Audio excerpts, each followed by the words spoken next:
Hello friends, welcome back to our channel SG Gupta. दोस्तों, जब भी आप कोई बिजनेस स्टार्ट करते हो, आपके पास एक क्वेश्चन आता है कि हमें ये बिजनेस किस टाइप ऑफ स्ट्रक्चर में करना चाहिए, कंपनी में करना चाहिए या फिर एलएलपी। ये एक काफी डिफिकल्ट क्वेश्चन है, क्योंकि डिपेंडिंग आपका बिजनेस स्ट्रक्चर किस तरीके से, आपका बिजनेस मॉडल किस तरह से है, आप किस तरह से फंड्स लाने वाले हैं, किस तरह से इसमें से इनकम जनरेट करने वाले हैं, उस बेसिस पे आपको डिसाइड करना है आपको कंपनी फॉर्म करनी है या एलएलपी फॉर्म करनी है बिजनेस कैरी आउट करने के लिए। प्लस आपको सिर्फ स्ट्रक्चर नहीं, कंप्लायंस प्रोसेस और ऑडिट जो एक बार फॉर्म होने के बाद जो आपको आगे कंप्लायंस करने और उसके एक्सपेंसेस है वो भी कंसिडर करने पड़ेंगे जब आप डिसाइड करते हैं कि आपको कंपनी बनानी है या फिर एलएलपी। इसी के चलते आज हमने एक वीडियो बनाने की कोशिश की है जिसमें हमने काफी सारे पॉइंट्स कवर किए हैं, जहां हमने कंपैरिजन किया है कंपनी और एलएलपी के बीच में, और ये जानने की कोशिश की है कि कौन सा बेटर ऑप्शन है। दोस्तों, अगर आपको हमारा वीडियो अच्छा लग रहा हो तो प्लीज हमारे वीडियो को लाइक कीजिए, ज्यादा से ज्यादा लोगों के साथ शेयर कीजिए, और हाँ, हमारे चैनल को सब्सक्राइब करना नहीं भूलिएगा। फर्स्ट पॉइंट जो हमने कंपेयर किया है formation process between an LLP and a company. LLP का फॉर्मेशन प्रोसेस काफी स्टेप बाय स्टेप है, यानी कि जैसे फर्स्ट आपको नेम एप्लीकेशन करना होगा, नेम एप्लीकेशन करने के बाद आपका एलएलपी फॉर्म होगा, और उसके बाद आपको एलएलपी अग्रीमेंट सबमिट करना होगा। एलएलपी अग्रीमेंट सबमिट होने के बाद आपको आपके पैन कार्ड के लिए अप्लाई करना पड़ेगा, पैन कार्ड आने के बाद आपको बैंक अकाउंट ओपन करना पड़ेगा। तो आपको इस तरह से जैसे आपका फर्स्ट प्रोसेस कंप्लीट होगा तभी आप सेकंड प्रोसेस कर सकते हैं, और सेकंड प्रोसेस के लिए अगेन आपको फॉर्म्स वगैरह सब भरने पड़ेंगे।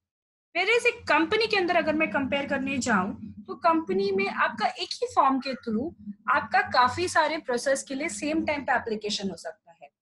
कंपनी ने, आरओसी ने नया फॉर्म निकाला, फॉर्म स्पाइस फॉर्म, जिसे हम स्पाइस प्लस फॉर्म करके कहते हैं। उस स्पाइस प्लस फॉर्म के थ्रू ही आप अपना कंपनी का फॉर्मेशन कर सकते हैं, अपना बैंक अकाउंट ओपनिंग के लिए डाल सकते हैं, पीटी के लिए अप्लाई कर सकते हैं, ईएसआईसी के लिए कर सकते हैं, ईपीएफ के लिए कर सकते हैं। जब आपकी कंपनी फॉर्म होके आएगी तो ऑटोमेटिकली आपका पैन और टैन भी आ जाएगा। तो एक ही फॉर्म के थ्रू आपके ये सारे एप्लीकेशन हो जाते हैं। वेयरएज एलएलपी में आपको मल्टीपल फॉर्म्स भरते रहने पड़ते हैं, क्योंकि जब तक आपका फर्स्ट स्टेप नहीं होता है आप सेकंड स्टेप पे नहीं जा सकते। सेकंड हमने कंपेयर किया है टाइम पीरियड कितना इन्वॉल्व होता है कंपनी फॉर्मेशन और एलएलपी में।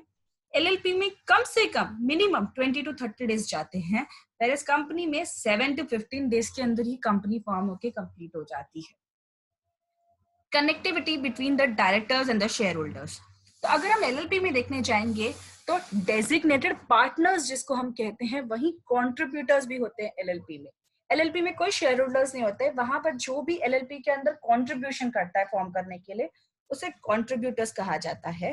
पेरिस कंपनी के अंदर डायरेक्टर्स एंड शेयर होल्डर्स दो अलग लोग हो सकते हैं। जैसे फॉर एग्जाम्पल अगर मैं रिलायंस का एग्जाम्पल लूं तो रिलायंस के अंदर आज हमारे डायरेक्टर्स मिस्टर अंबानी के family members and group members हैं, वेयर शेयर होल्डर्स आप या मैं भी हो सकते हैं।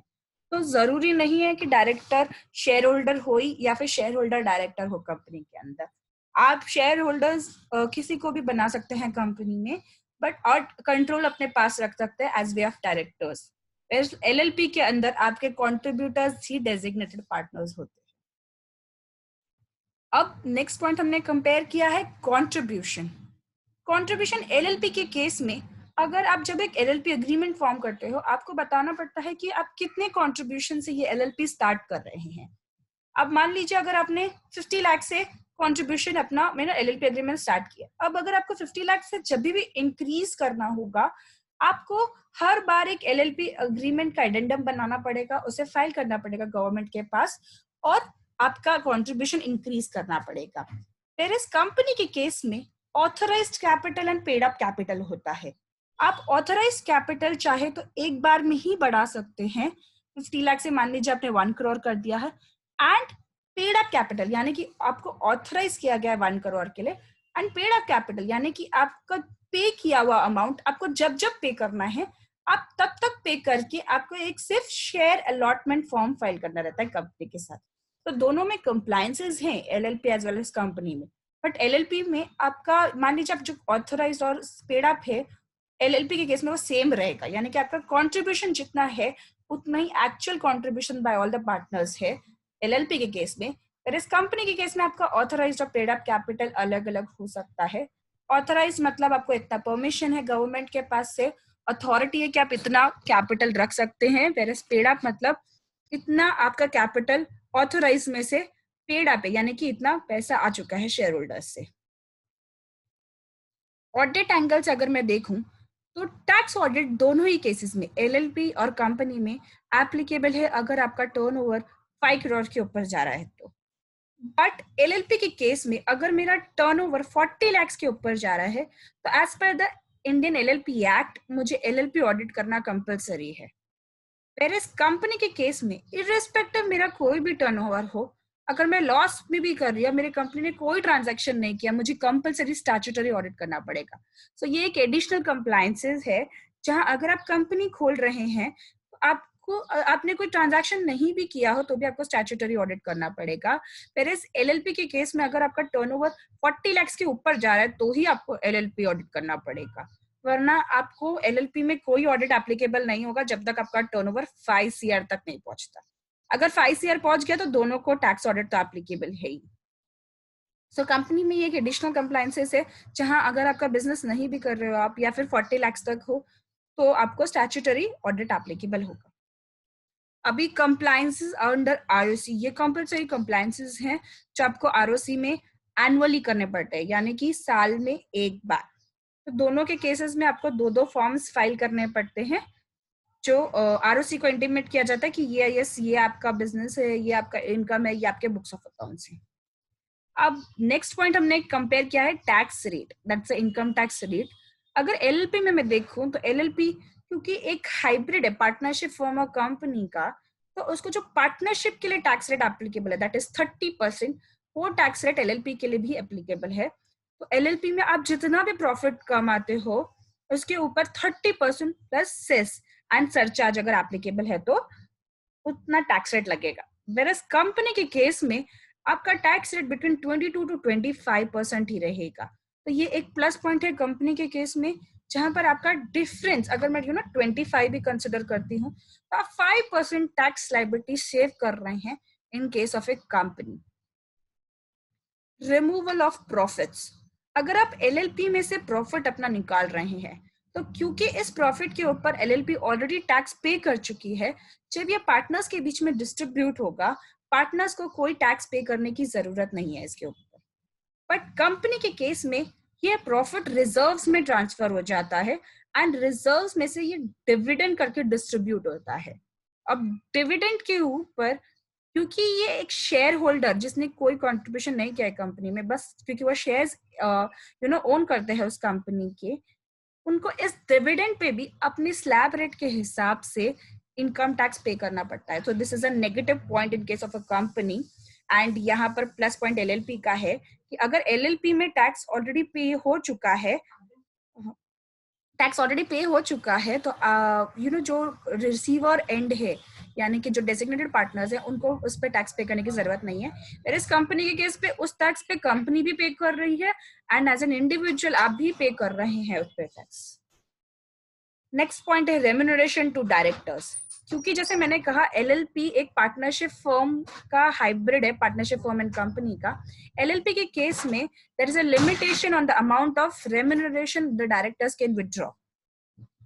जितना आपका प्रॉफिट होगा उसका एक परसेंटेज ही आप विड्रॉ कर सकते हैं। अगर उससे ज्यादा आप विड्रॉ कर रहे हैं इनकम टैक्स एक्ट के हिसाब से तो वो अमाउंट एड बैक कर दिया जाएगा आपके प्रॉफिट में for the purpose of calculating income tax on the profit. तो जैसे मान लीजिए एलएलपी में से आप विड्रॉ कर रहे हैं 10 लाख रुपीज, लेकिन इनकम टैक्स के हिसाब से आप सिर्फ 6 लाख विड्रॉ कर सकते हैं, तो ये जो 4 लाख का एक्सपेंस है वो आपको डिसअलाउ कर दिया जाएगा और आपको इसके ऊपर टैक्स पे करना पड़ेगा एलएलपी को। कंपनी के केस में ऐसा कोई लिमिटेशन नहीं है, अगर आपको 10 लाख विड्रॉ करना है तो 10 लाख, 20 लाख तो 20 लाख, आपके हिसाब से आप विड्रॉ कर सकते हैं। नेक्स्ट पॉइंट हमने कंपेयर किया डेप्रिसिएशन। एलएलपी के केस में आपको नॉर्मल इनकम टैक्स एक्ट के हिसाब से ही डेप्रिसिएशन कैलकुलेट करना है, कोई अलग एक्ट एप्लीकेबल नहीं है। फिर इस कंपनी के हिसाब से आपको company as well as income tax act दोनों के हिसाब से डेप्रिसिएशन कैलकुलेट करना होगा। एज पर बुक्स आपका कंपनीज एक्ट के हिसाब से डेप्रिसिएशन देखा जाएगा एंड जो भी डिफरेंस है कंपनी एक्ट और इनकम टैक्स एक्ट में उसका आपको डिफर्ड टैक्स एसेट या फिर लाइबिलिटी करके आपके बुक्स में एक प्रोविजन करना होगा। कंडक्टिंग एजीएम, एलएलपी में ऐसा कोई रिक्वायरमेंट नहीं है एजीएम कंडक्ट करने का, क्योंकि आपके शेयर जो डेजिग्नेटेड पार्टनर्स है वो बिजनेस कैरी आउट करने के लिए टाइम टू टाइम मीटिंग करते रहते हैं। बट कंपनी में जैसे मैंने कहा कि डायरेक्टर्स एंड शेयर होल्डर्स दोनों अलग अलग है, आपको एजीएम कंपलसरी कंडक्ट करनी होगी। सिर्फ एजीएम ही नहीं, बोर्ड मीटिंग्स भी टाइम टू टाइम कंडक्ट करनी होगी। एंड गवर्नमेंट को इसका एक बाकायदा, जब आप एनुअल रिटर्न भरते हैं उसमें लिस्ट आता है कि कब आपने बोर्ड मीटिंग की, कब आपने एजीएम किया, प्रॉपर शेयर होल्डर्स को नोटिस गया कि नहीं गया, जो टाइम लिमिट होती है बोर्ड मीटिंग्स के बीच में वो आपने उसको मेंटेन करके रखा है कि नहीं। सो ये एक एडिशनल कंप्लायंस हो जाता है डायरेक्टर्स के एंगल पे भी कि उनको कंपलसरी से 4 to 5 मीटिंग्स तो करनी ही है एक साल के अंदर, प्लस एजीएम में भी सारे शेयर होल्डर्स को नोटिस देना ही है।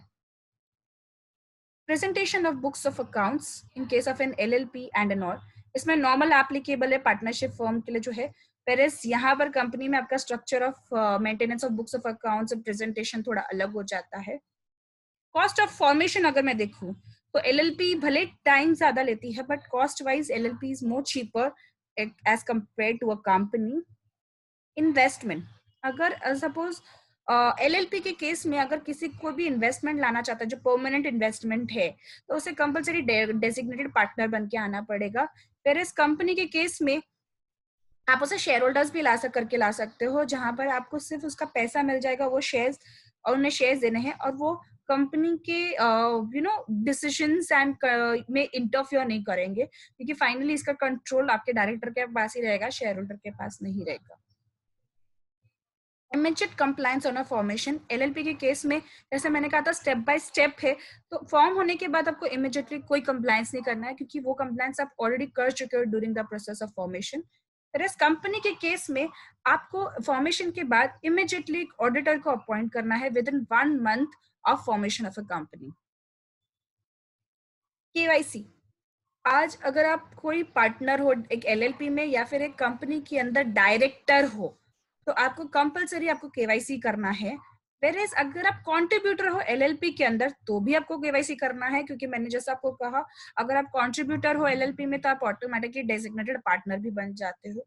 वहीं अगर कंपनी का केस आता है तो आप उसके शेयर होल्डर हो, डायरेक्टर नहीं हो, तो आपको केवाईसी करने की जरूरत नहीं है।